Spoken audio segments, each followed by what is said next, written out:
Introducción al estudio de los animales. Materia: morfofisiología de los invertebrados. Actividad: línea del tiempo. Integrantes: Villegas Leiva Manuel Alejandro, Milán Jiménez Carlos Humberto, Quirós Parra Melanie. Docente: Zaida Judith Rivera Beltrán.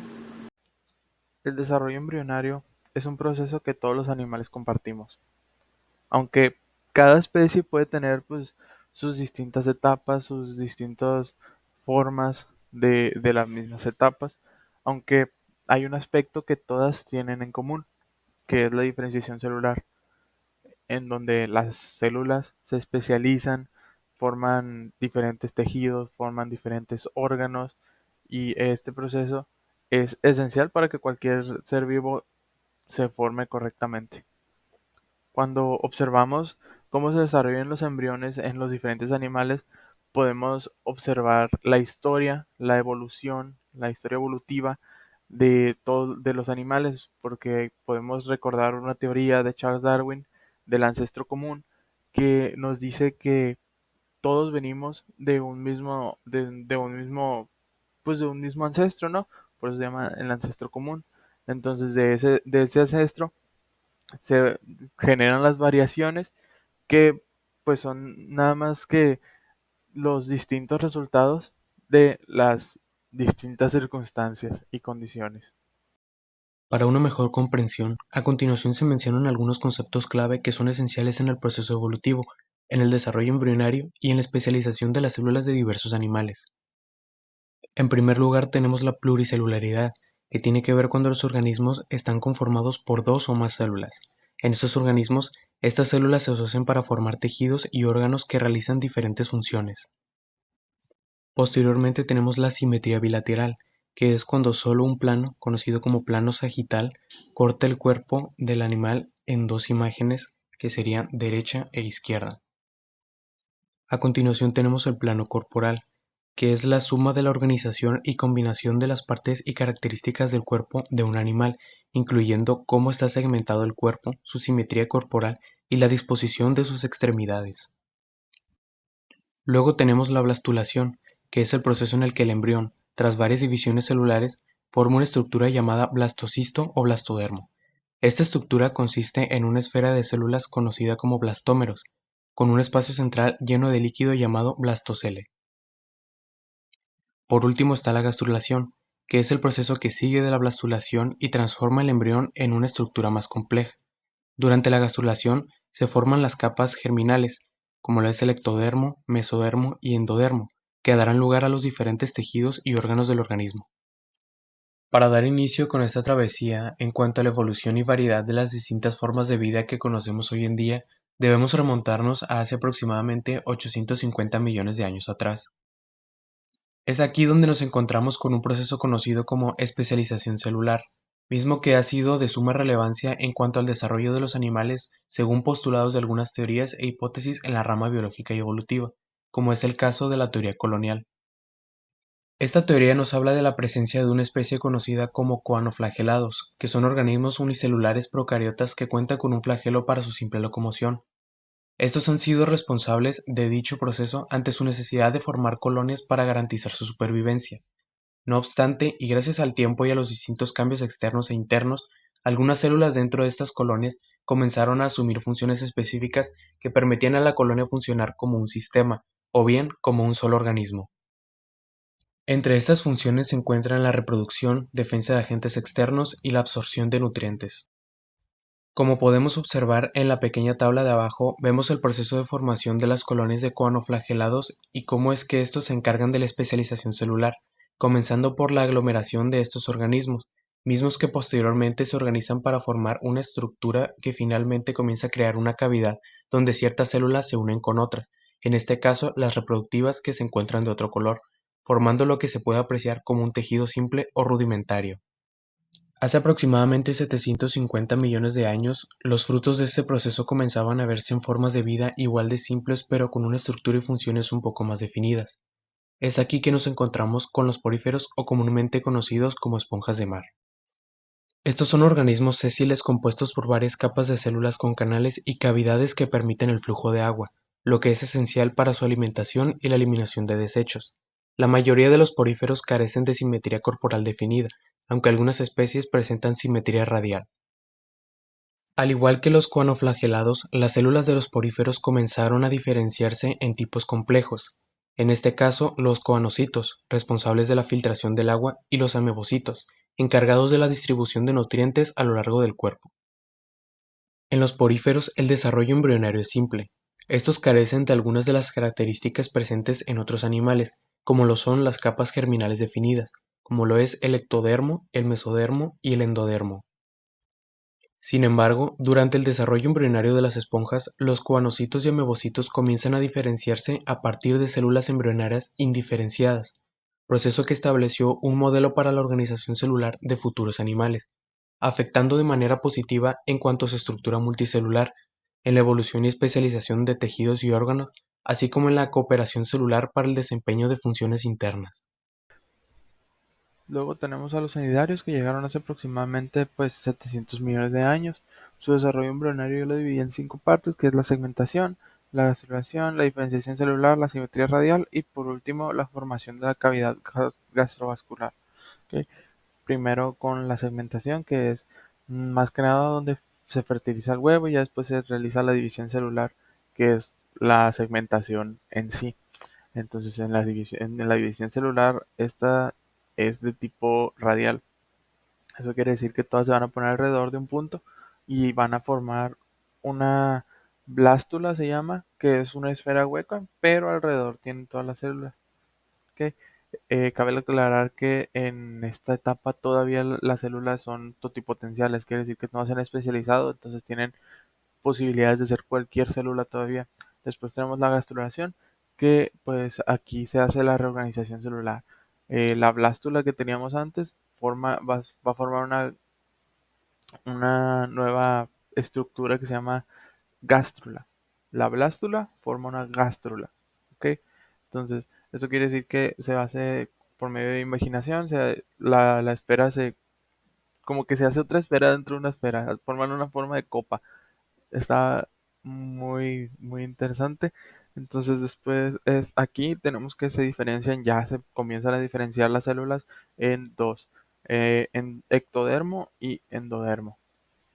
Después de la gastrulación ya tenemos que la diferenciación celular ocurre en esta parte, que pues las células que les había dicho que se habían diferenciado en la fase pasada, las ectodermo y las endodermo, pues ya forman diferentes partes del cuerpo del cnidario, ¿no? Entonces tenemos que las células ectodermas pues se especializan en células nerviosas y además o también forman cnidocitos. Y tenemos que las células endodermo forman células digestivas o células glandulares. Bueno, después de esa parte de donde se diferencian las células, diferenciación celular, tenemos que todos los sanitarios tienen así como un, una simetría radial que es desde el centro para todos los lados hay exactamente lo mismo. ¿Ok? Entonces ya se empiezan a formar así como los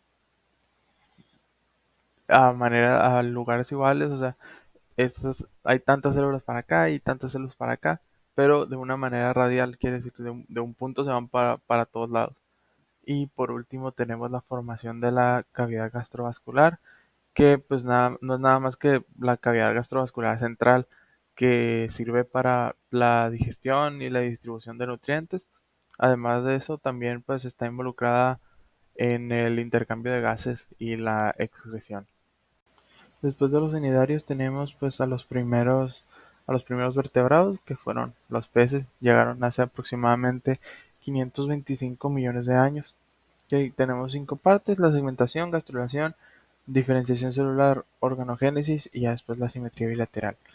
En la segmentación pues es lo mismo que con los cnidarios. Tenemos la fertilización del huevo. Después de la fertilización del huevo llega la división celular. En la división celular, en vez de ser tipo radial como los cnidarios, tenemos que es de tipo meroblástico discoidal. Esto quiere decir que la división celular se limita a nada más una región en la superficie del huevo. porque ahí se le llama vitelo, pero no es nada más que la reserva de nutrientes, o sea, ahí conservan los nutrientes del huevo. Entonces, aquí cabe aclarar que todavía son totipotenciales las células. Y ya después tenemos la formación de la blástula, también aquí en la segmentación. La formación de la blástula, a diferencia de la de los cenidarios, que era raidal, era como una esfera, aquí pues se forma una cavidad interna dentro del huevo que se llama blastocele, que aunque debido pues a este tipo de segmentación, o sea, este tipo de blástula, la blástula es muy superficial y las células pues están agrupadas en otra capa también, en una capa llamada blastodermo, que se desarrolla pues arriba del vitelo, que ya les dije que es la reserva de nutrientes. Después tenemos la gastrulación, que la única diferencia que tiene es que en vez de formar dos capas germinales, forma tres. En esta tenemos la ectodermo, la mesodermo y la endodermo. La mesodermo siendo la diferente, o sea, la nueva. Después, en la diferenciación celular, estas tres capas germinales, las células de estas tres capas forman diferentes células, diferentes tipos de células. Las ectodermo forman parte del sistema nervioso, los órganos sensoriales forman parte del sistema nervioso, que las mesodermo, que esta es la nueva, forma la notocorda, que pues ya forma parte a los huesos en general, ya el sistema muscular, el sistema óseo.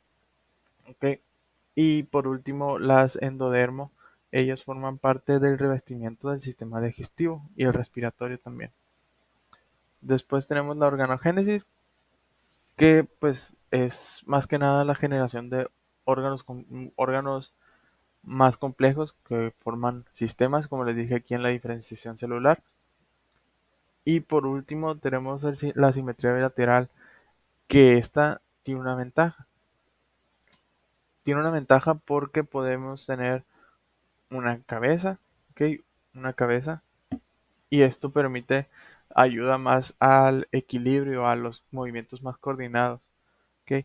Además de eso, se puede tener un sistema nervioso centralizado, que pues también ayuda a lo mismo, a movimientos más coordinados, a diferencia de los cenidarios, que son más movimientos involuntarios.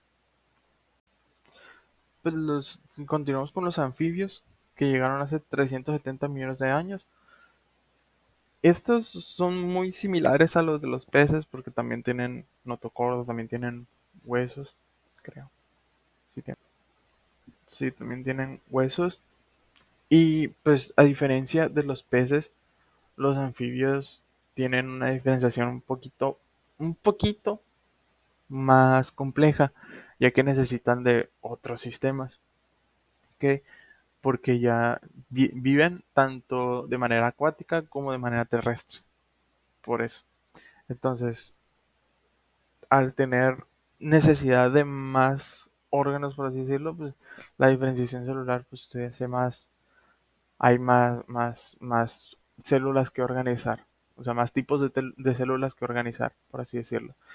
Además de eso, también hay algunos, no todos, pero algunos anfibios cuentan con otra fase nueva que se llama metamorfosis. No todos lo tienen, pero algunos sí. El ejemplo más claro pues es el de los renacuajos cuando se convierten en ranas. ¿Ok? Estos pues cambian completamente.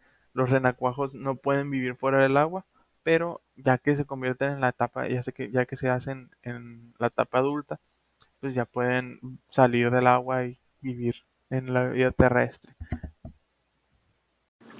Hace aproximadamente 320 millones de años atrás, surgieron los primeros reptiles a partir de los anfibios. Colonizaron no solo el medio terrestre, sino también el acuático y el aéreo. Estos eran muy similares a pequeños lagartos, pero aún no eran reptiles. Los tamaños podían variar desde muy pequeños hasta los más grandes como lo son los dinosaurios. Sus huevos amnióticos les permitían moverse fuera de cuerpos de agua y crecer más. Pronto se volvieron los vertebrados de la Tierra más importantes. El surgimiento del huevo amniota fue un evento pues de suma importancia para que los dinosaurios pudieran evolucionar fuera del agua, debido a las características de este huevo. Por ejemplo, pues que tenía una cáscara externa dura y la composición del fluido interno, permitiendo que los animales pudieran comenzar a reproducirse fuera del medio líquido, ¿no?, del agua.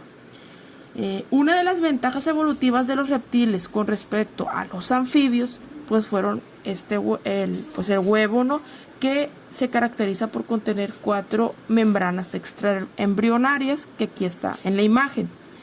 Empezamos con lo que es el amnios, que es el que se encarga de almacenar cierto fluido para proteger a la cría. Después el saco metileno, que sirve para la obtención de alimentos, y el corión y el alantoides, que son los encargados de la respiración y el procesamiento de los desechos de la cría.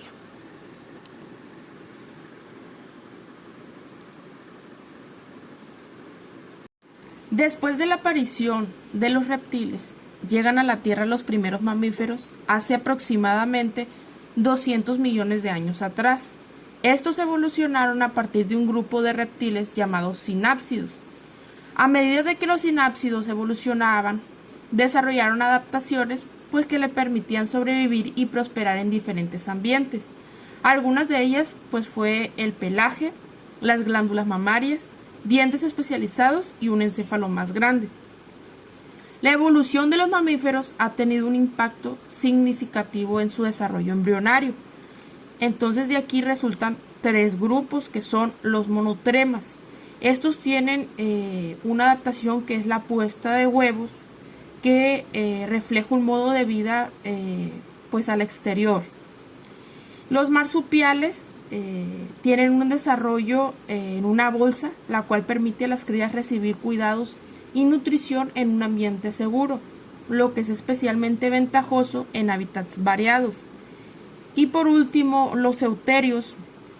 Estos evolucionaron y pues desarrollaron lo que es una placenta, la cual ha permitido un desarrollo embrionario más completo, lo que resulta en crías más maduras al nacer, aumentando las posibilidades de supervivencia.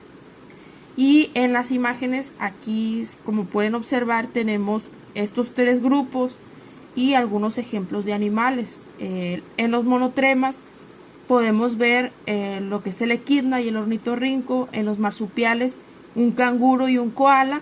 Y en los euterios, pues aquí hay más animales, que serían, por ejemplo, el elefante, el conejo, el murciélago, la ballena, la cebra, el tigre, entre otros. Al igual que los mamíferos, se cree que las aves evolucionaron a partir de los reptiles, aproximadamente hace 150 millones de años atrás. Estas evolucionaron a partir de un grupo de dinosaurios bípedos llamados terópodos. El ancestro de las aves probablemente era similar al terópodo llamado Deinonychus, que es el que se puede mostrar en la imagen de aquí de arriba. Y algunas características comunes entre aves y dinosaurios terópodos son las plumas, huesos huecos, horquillas, que es como un hueso en forma de V que conecta las clavículas, y la estructura del tobillo. Las aves desarrollan un huevo con membranas que permiten un ambiente acuático dentro de una cáscara dura. Esto les permite reproducirse fuera del agua y proporciona un entorno protegido para el embrión. En el desarrollo embrionario se forman 3 capas germinativas durante la gastrulación. Estas capas se les conoce como endodermo, que es la capa interna, el mesodermo, que es la capa mediana, y el ectodermo, que es la capa externa.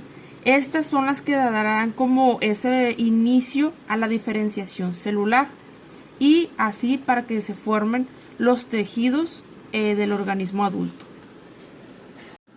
Características compartidas. En esta sección se va a explicar un poquito acerca de esas similitudes que pueden existir entre los animales y ciertos organismos al momento pues de su desarrollo o en su etapa adulta. Iniciando con la primera imagen, que tiene que ver con lo que es el desarrollo embrionario.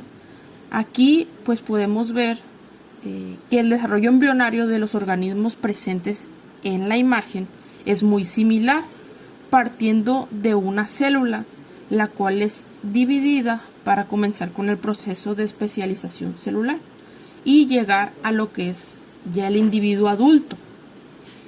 Y esta otra imagen, como podemos ver aquí, son los órganos homólogos, que es decir, son aquellos partes del cuerpo de alguna especie que poseen una estructura interna muy similar, pero las funciones son diferentes. Por ejemplo, el brazo humano, la pata de un león, la aleta de un delfín o el ala de un murciélago, que como podemos ver son relativamente similares, sin embargo pues llevan a cabo distintas funciones, por ejemplo el volar, nadar o andar por tierra, ¿no?